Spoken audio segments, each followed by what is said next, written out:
जय हिंद। हमारी संस्था करियर कैंपस में आप सभी का स्वागत है। आज हम पढ़ने वाले हैं बौद्ध धर्म के सभाओं के बारे में। ये बौद्ध धर्म सभा जो बिहार के क्षेत्रों में आयोजित किया गया और बिहार से बाहर जो एक बौद्ध सभा हुआ था उसके बारे में हम समझेंगे।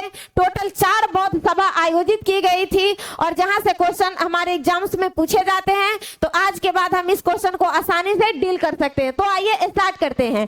पहला अगर देखते हैं कि पहला बौद्ध सभा कहाँ आयोजित की गई, तो यह जगह था राजगीर। कौन सा जगह है? राजगीर। और इस समय जो शासक थे उनका नाम था अजातशत्रु। तो अजातशत्रु के शासनकाल में पहली बौद्ध सभा का आयोजन 483 ईसा पूर्व में किया गया और इस सभा के जो अध्यक्ष थे उनका नाम था महाकश्यप। और इस सभा में 2 पुस्तक की रचना हुई। एक पुस्तक था जिसका नाम था सुत्त पिटक और इस पुस्तक के रचनाकार के रूप में जिस व्यक्ति का नाम आता है वह है आनंद, और दूसरा पुस्तक विनय पिटक और इसके रचनाकार उपाली थे। दूसरा बौद्ध संगीति का आयोजन बिहार के क्षेत्र वैशाली में किया गया और इस समय जो शासक थे उनका नाम था कालाशोक।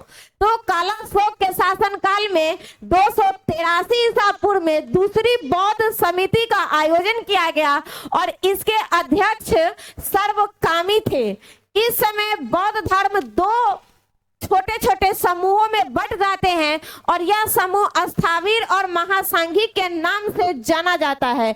उसके बाद आता है वह समय जो कि राजा अशोक रहते हैं। मौर्य वंश के सम्राट अशोक के शासनकाल में तीसरी बौद्ध संगति का आयोजन हुआ और यह पाटलिपुत्रा में 251 ईसा पूर्व में आयोजित की गई और इसके अध्यक्ष जो रहते हैं इस सभा के उनका नाम था मोगलीपुत्र। और इस समय तीसरी बौद्ध समिति के समय में एक पुस्तक की रचना हुई, उसका नाम है अभिधम्म पिटक। ठीक है, तो ये तीनों बौद्ध सभाएं बिहार के क्षेत्रों में रहा। पहला राजगीर, दूसरा वैशाली, तीसरा पाटलिपुत्रा। अब चौथी बौद्ध संगति की बात आती है, तो चौथी बौद्ध संगति जम्मू कश्मीर के कुंडल वन में हुआ था और यह लगभग प्रथम शताब्दी के आसपास किया गया और इस समय जो शासक थे उनका नाम था कनिष्क। कनिष्क के शासनकाल में वसुमित्र की अध्यक्षता में चौथी बौद्ध संगति का आयोजन हुआ और इसमें उपाध्यक्ष के रूप में जिस व्यक्ति का नाम आता है उनका नाम था अश्वघोष।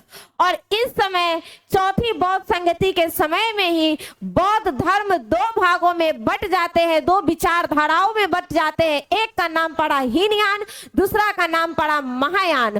तो आज का जो हमारा यह वीडियो रहा बौद्ध धर्म से संबंधित, बौद्ध सभा से संबंधित, आज से इस टॉपिक से जुड़ा हुआ यदि किसी भी कॉम्पिटिटिव एग्जाम में क्वेश्चन आपको देखने को मिलेगा तो आप आसानी से उसे डील कर सकते हैं। यदि आपको हमारा वीडियो अच्छा लगता है तो लाइक और सब्सक्राइब कीजिए।